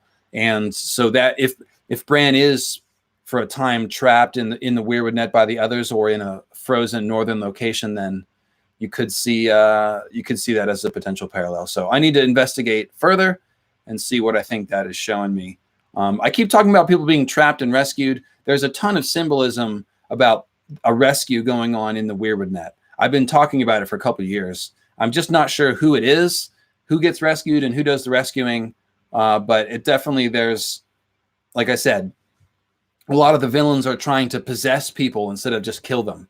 And so you have anybody that's magical is a candidate to be, you know, for someone to try to sort of possess them and enthrall them and capture them.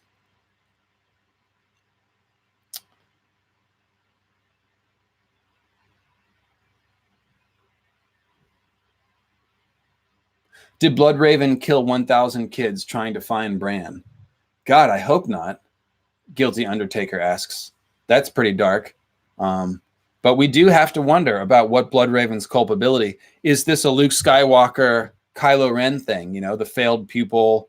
How much of the blame is on the teacher? How much is on the pupil? Hard to say. Hard to say.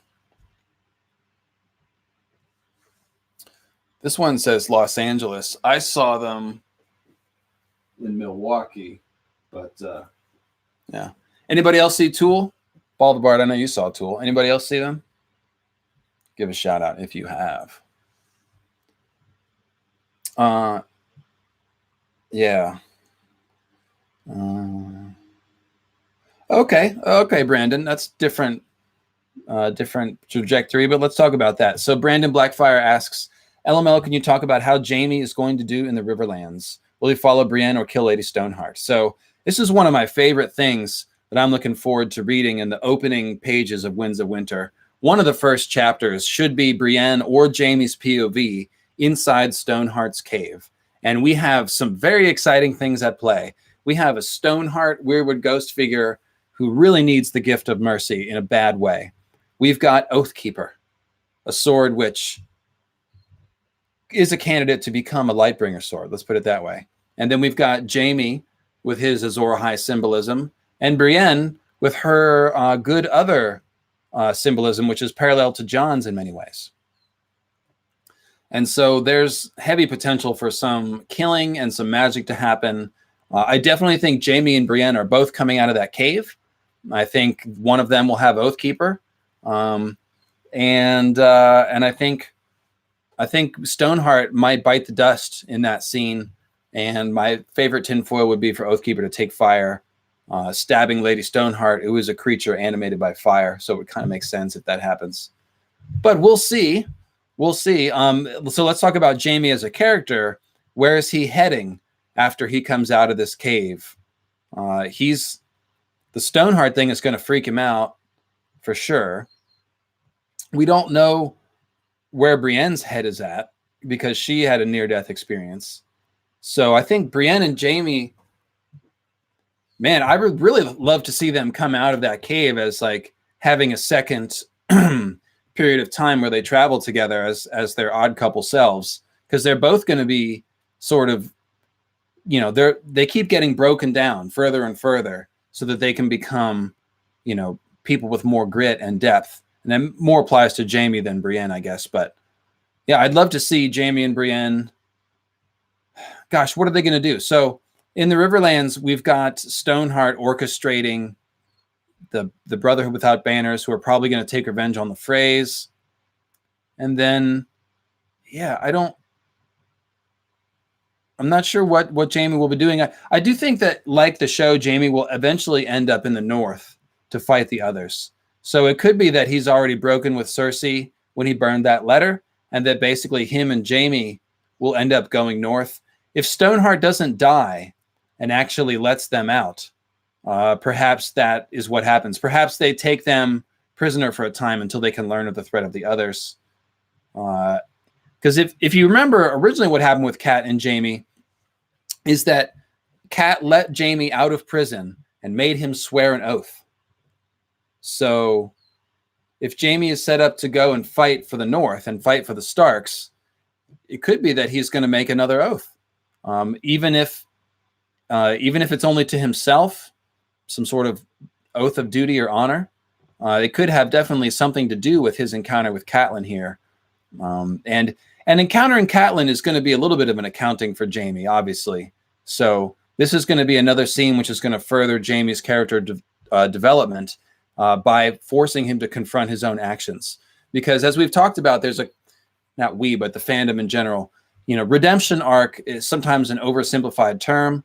It should be looked at as more of an ongoing process, you know, and there's two parts of it. There's like changing your character and doing good things, you know, in the future. Like the same person that does bad things can also do good things. And that's been Jaime's MO the whole time. Like he saved King's Landing when he was 17 by killing Aerys, but he's done a lot of bad shit since then too. So that's not part of a redemption arc. However, what really forces a redemption arc is when you come into conflict with the fallout of your crimes, when you account and begin to atonement. That's kind of the key.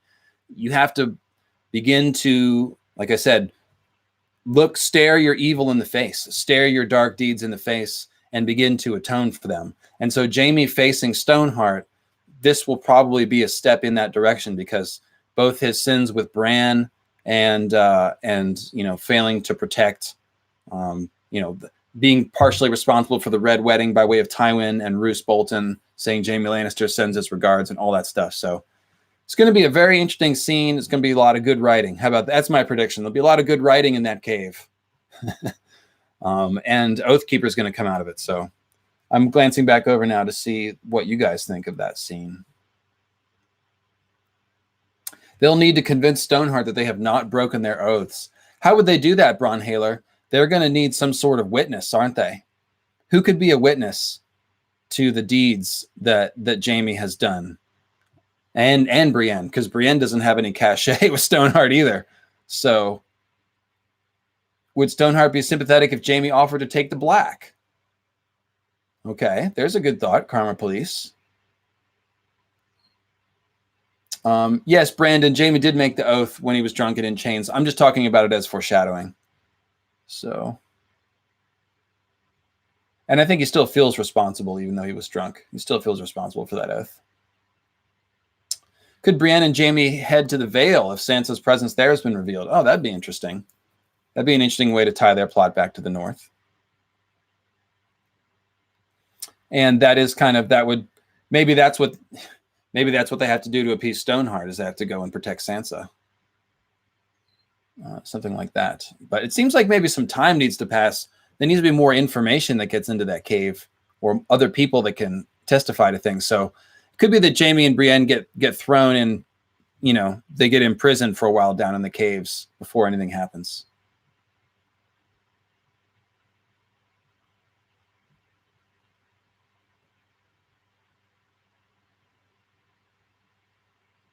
So Guilty Undertaker points out that Jaime's whole journey through the Riverlands so far is him being confronted with his misdeeds and the misdeeds of his family, and he's basically choosing to look away. Will he look?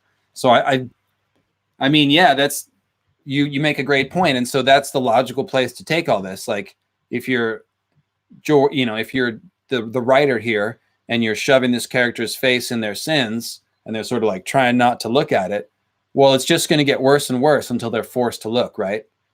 Either that, or his continuing to turn away from that will take him in the opposite direction of a redemption arc, and he'll, you know, become a bad guy again. And caves, of course, are used as symbols of rebirth, Carl Karsnarg points out. So there should be different coming out of the cave when they went in. Yep. And also, so let's think about Jaime's dream, right? Jaime dreams of being under Casterly Rock in this weird watery grotto. Him and Brienne wield flaming swords. So they're now in a cave together, and Brienne has Oathkeeper. So maybe Oathkeeper will get lit on fire. That's where Beric's sword got lit on fire too. The whole story is about towers and caves, John Ice Eyes says. Pretty much. The cave's under the tower too. So really, it's all part of the same setup.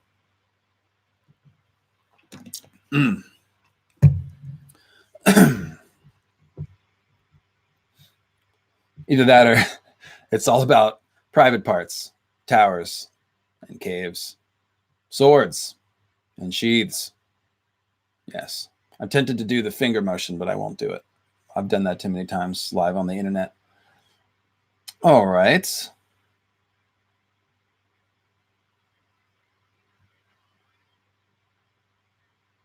Where do we want to go next, guys? We've got a little bit of time for one or two more questions. And I will also say that the other cool idea for who needs to give Stoneheart the gift of mercy and put her out of her misery would obviously be Arya. But Arya's got a ways to go before she gets back to Westeros. So what do you guys think? Is Stoneheart going to hold on that long to be killed by Arya? Or will Stoneheart come to her end with this confrontation with Jaime and Brienne that's coming? Rickon, you guys know what I think about Rickon. We can tell Rickon's story through emojis.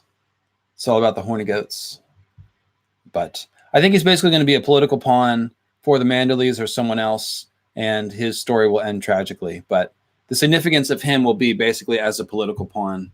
I would love to see some horny goats in action, but we'll see. I've talked about the foreshadowing for Rickon being Varamir Sixskin's childhood, so it could be that Rickon's tale will end in a very dark and tragic way, but we'll have to see. Josh Thompson. What are you doing to me? After the 420 break, you're asking me about the fat pink mast and how it fits into the symbolism trifecta of comets, dragons, and flaming swords. From a burning tower, a stone beast took wing. There you go. Grayscale. No, stop. No, that's not what that means. No. The fat pink mast. No, I mean, it's just, you know, I pointed out many times, obviously, swords and impregnating penises are the same symbol. It's the linga, if you will, the linga symbol. So that's fat pink mast, that's basically the mast of a ship. That's like a tower. It's like a tree. Every long pointy thing is a penis, guys. I don't know what to say. It's all about, I mean, we laugh and chuckle, but what is sex about? It's about reproduction. It's about life begetting new life. And all the cycle of the season stuff, long night, spring coming again, it's all reproduction, life and death cycle stuff. So, we can laugh and make our jokes, but anytime you see all this, impregnating reproductive symbolism, that's what it's about. So, George works on a lot of levels. He has his dick jokes, but he also appreciates the more classic mythical sort of symbolism. I mean, that's why we build the damn Washington monuments, the obelisks everywhere. It's not because everyone is obsessed with the penis. I mean, kind of, yeah, patriarchy, but it's a representation of reproduction and of life. And I am making Dark Mother laugh, so I better stop. All right. Josh Thompson's like, wow, here I was shitposting and you get a real answer. Everything can be taken seriously and ridiculously, Josh. There's no separation. It's all part of the same thing.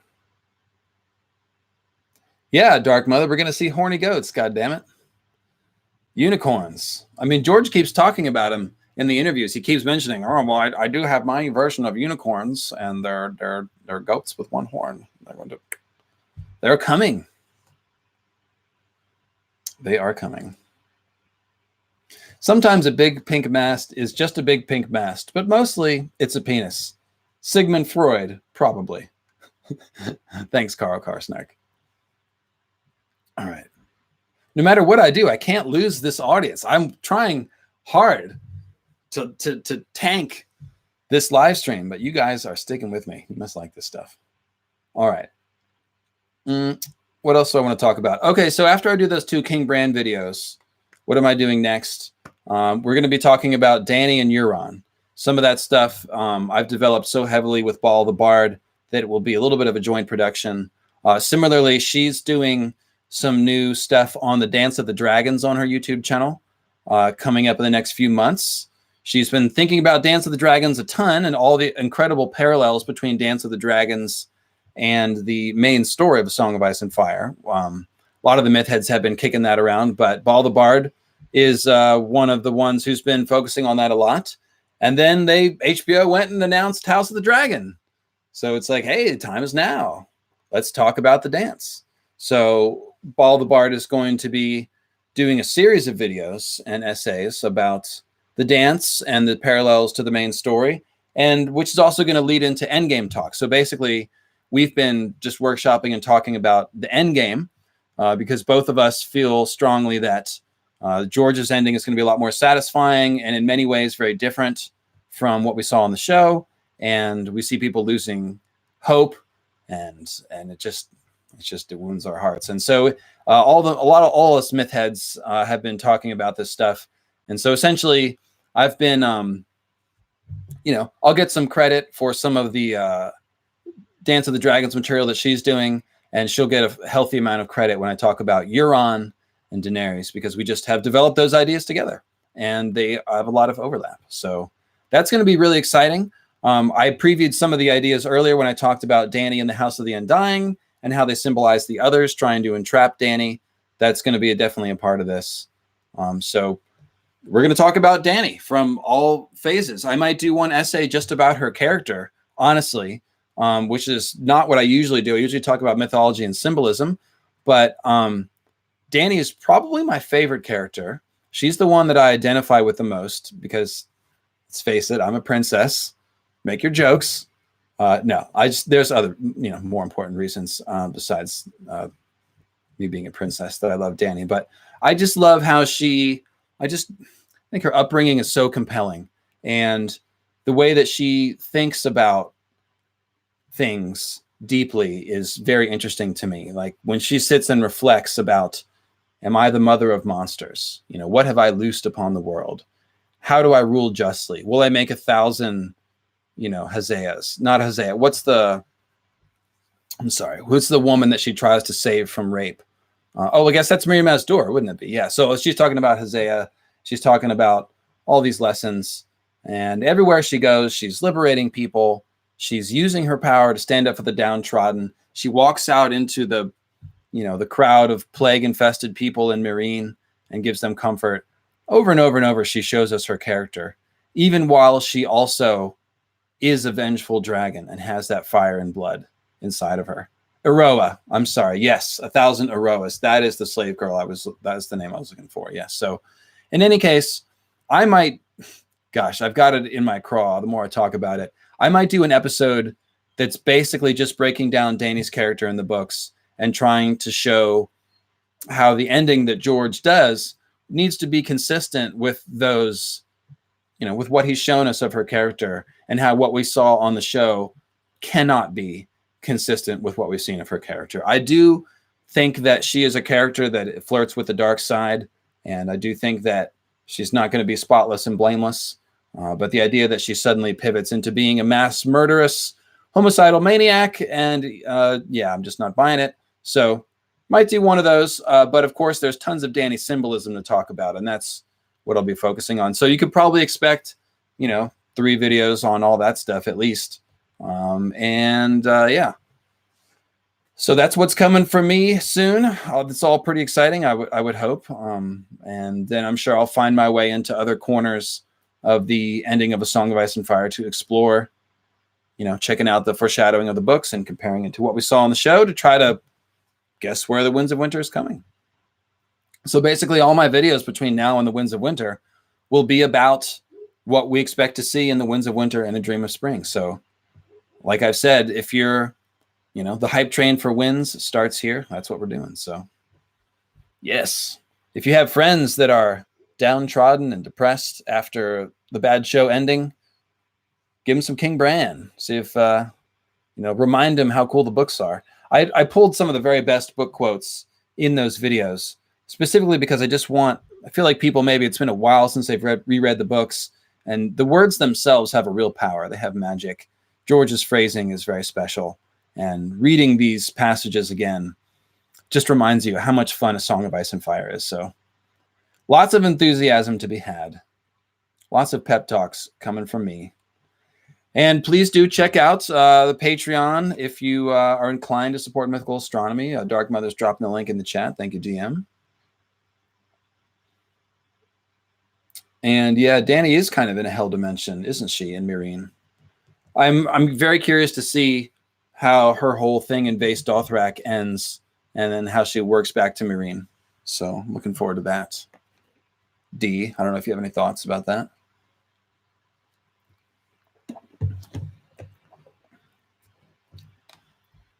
I'm glad I'm seeing some Dany love in the chat. Thank you. Love it. Love it.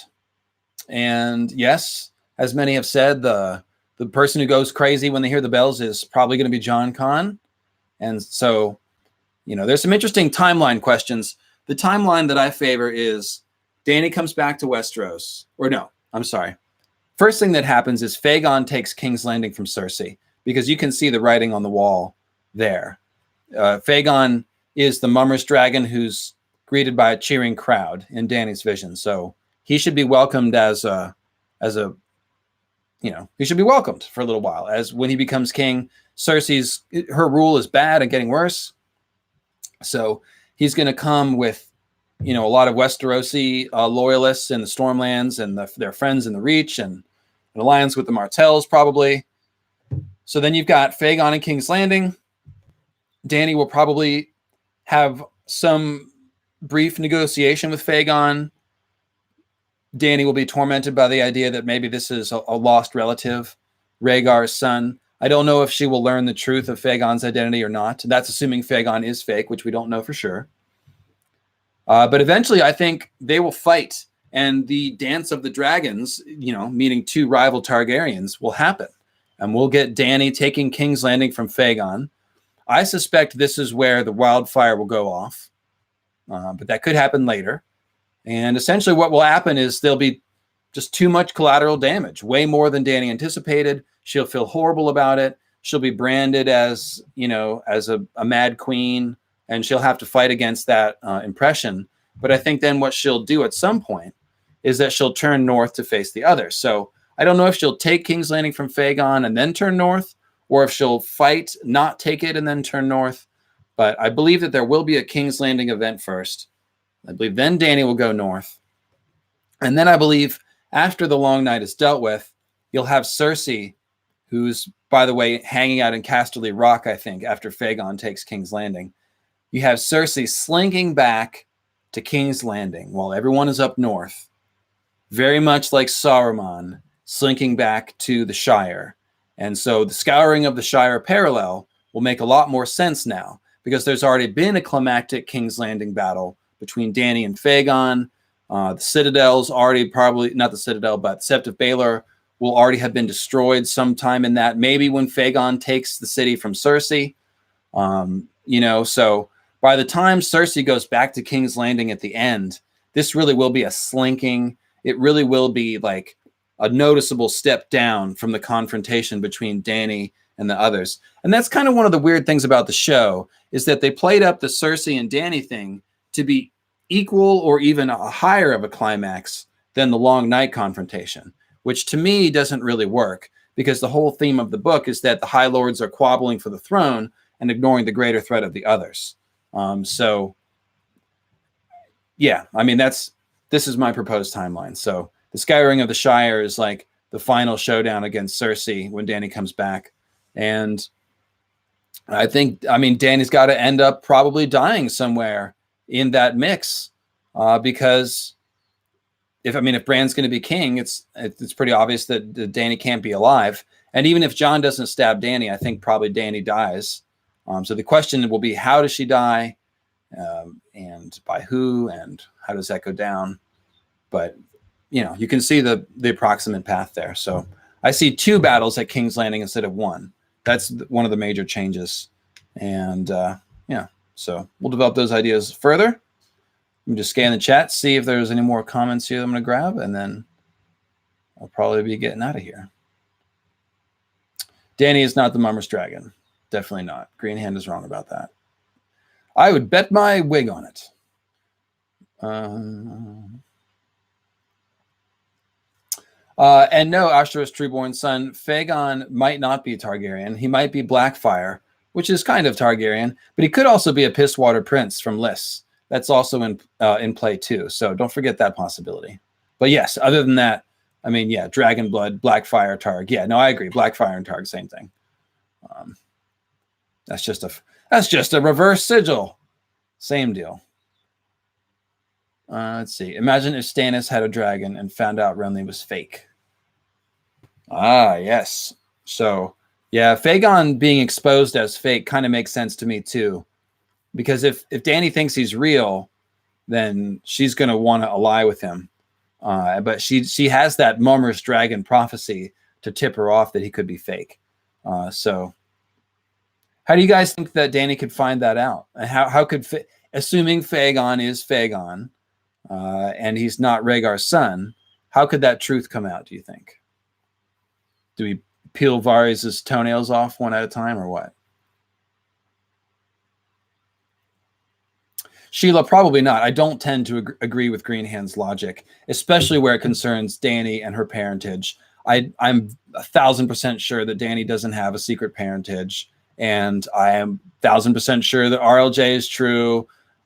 God bless all of you, John Dane truthers. I don't hate y'all. I do see the logic behind the theory. I think it's a reasonable theory. I don't think anyone's stupid for thinking that it's true, et cetera, et cetera, et cetera. I'm not into that sort of thing. However, I personally am sold on RLJ, and I don't think there's any curve coming there where she's not who she thinks she is or anything like that. But it's a book. You can, everybody has their idea. So, but Greenhand specifically, I almost never agree with them. I just don't. We just have different logic that we employ. I'll say it that way. And they love being contrarian. I don't like contrarianism.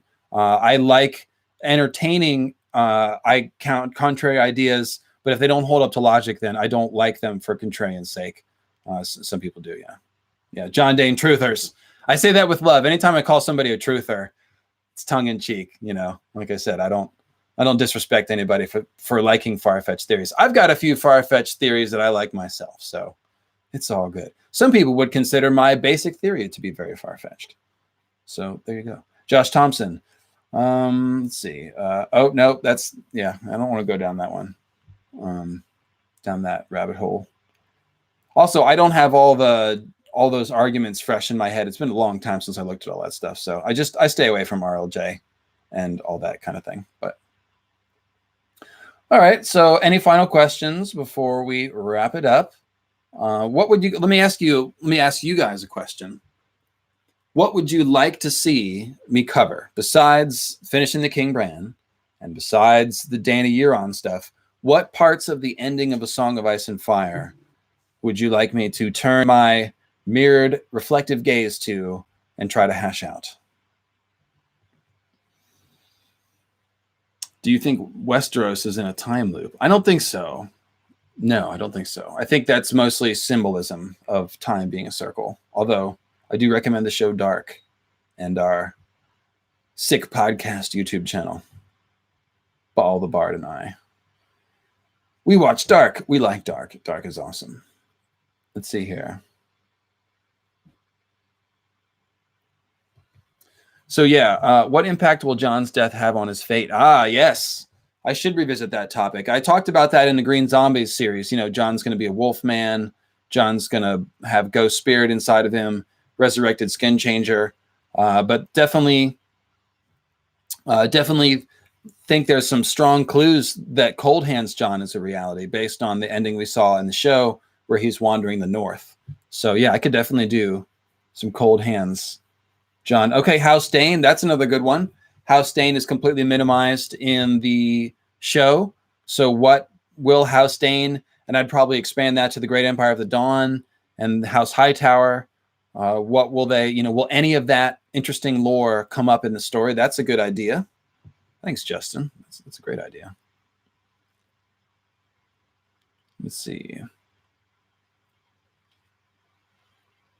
Yeah, Fire and Blood is going to be, like I said, Ball the Bard will have that one covered. Isle of Faces, yep. Well, I'll probably get into that in my last two Bran videos.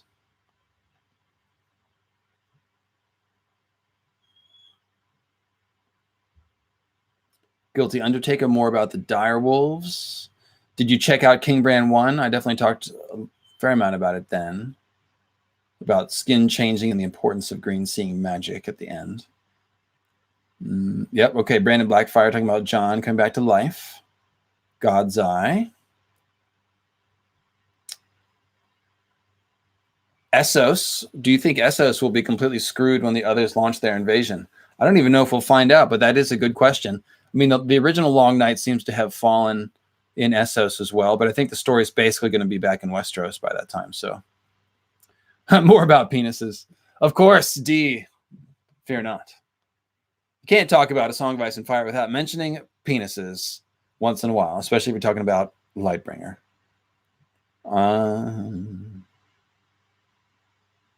Yes, Ashura's trueborn son. Could Jon's resurrection combine with either the moon meteors, some sort of new moon catastrophe, or the burning of Shireen?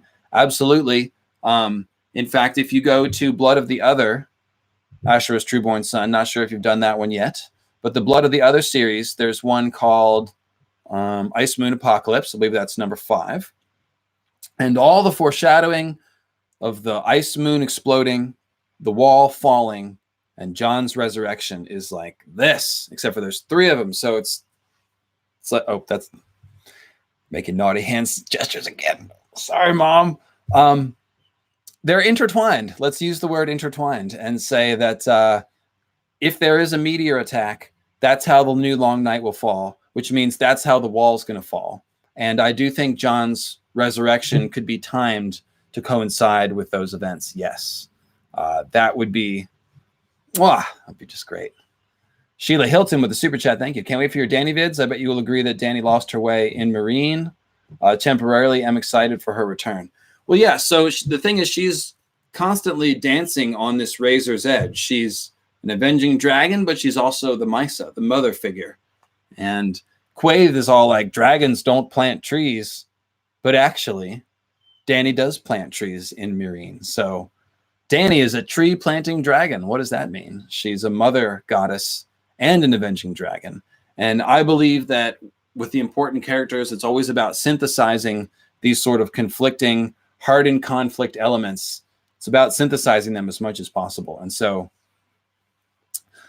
when you say that Dany lost her way, I'm not sure exactly in what sense you mean that. I think that she was trying to follow the rules of you break it, you bought it, essentially, which is somewhat responsible. But it's, you know, it's possible that we could see, if she comes back to Meereen and tries to clean it up a little bit before she leaves, it's possible that you could see a preview for the transition away from monarchy into Westeros, where Dany attempts to, I mean, like she did in, I believe it was Yunkai, set up a council of people to rule wisely when she leaves. Didn't go well the first time. Perhaps it'll go better in Meereen. Maybe she'll just make a King Dario and leave, like in the show, but that seems a little lackluster. So we will have to see. I do think that Dany basically has to blend those two things. So that's the key.